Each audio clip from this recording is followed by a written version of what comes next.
All right, hello from Indy. Just kind of in wait mode, really. Not much to report. I did put the car up today. You know, when you've rebuilt a lot of things and redone things, it's wise to come back after a while and recheck everything, all the nuts and bolts. And so I did that today. Got under, checked all the oil pan bolts, transmission pan, just everything. And you know, you're never disappointed. A lot of them need re-snugged up. So that's been my day today. Just checking antifreeze, just generally going over everything. I've got all the suspension parts on order. They're just starting to trickle in piece by piece. So hopefully this weekend I can get the front end done. I've already done the idler arms, or the idler arm and the tie rods, all that stuff, the pitman arm.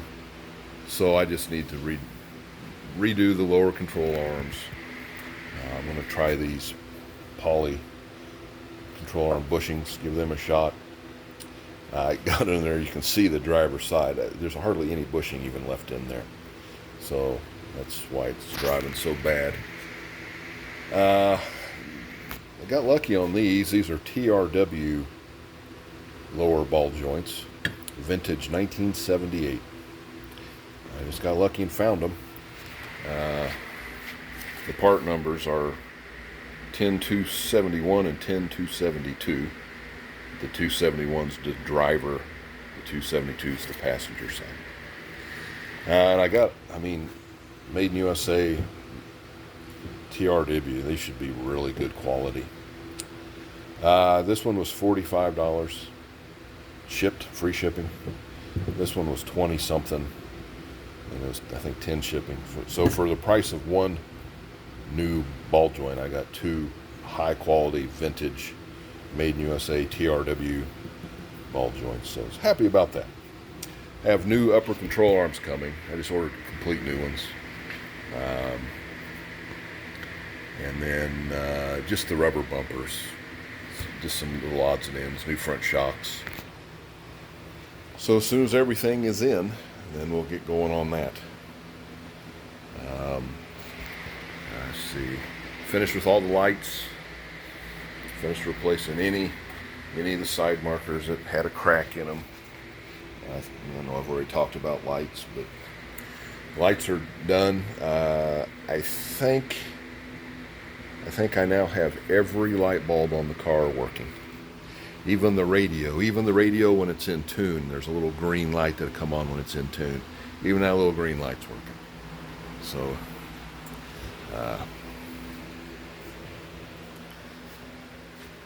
yep. Oh, I got to get back mess with this window again. You know, when I put that together in there, I thought to myself that I should have used a little bit of blue Loctite. I talked myself out of it. I thought, well, if you ever want to take it apart. Well, one of them has already come loose. And I can hear it in there. So I'm going to have to take that apart. Not a big deal. Just pain doing that. Getting that stuff done. This car has a lot of vibration with that cam. So, anyhow. Maybe I'll put a torque strap on. Maybe that'll settle it down a little bit. I don't know. I think that's all I can think of to tell you guys today. Really just sitting in the chair with the fan blowing on me, looking at the car, which is becoming my favorite part of the hobby in my old age. Yeah. That's it, guys. Can't really think anything to tell you. When everything comes in, I'll give you an update. I do have to make... I keep a pattern. Let's see in here. I keep a pattern so I can make this reinforcement plate for the lower control arm.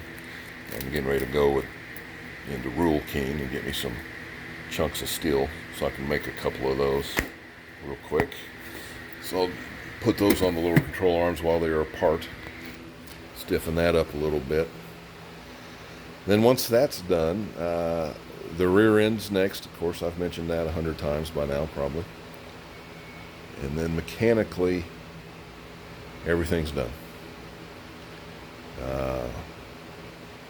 I do want to get a vinyl top back on that. I've pondered it, and I think I want to do that. So cosmetically, I'll do that, fix the rust. I'm just not even going to mess with the interior right now. It's not bad. Just leave it alone. I think the old carpet, even though it's a little threadbare, it's not great, but I think even, of course, I could use being swept. Even being dirty and filthy and threadbare, I think is better than no carpet. So just going to leave it alone for now. So, okay, that's the update for today. I can't think of anything else to tell you. Later.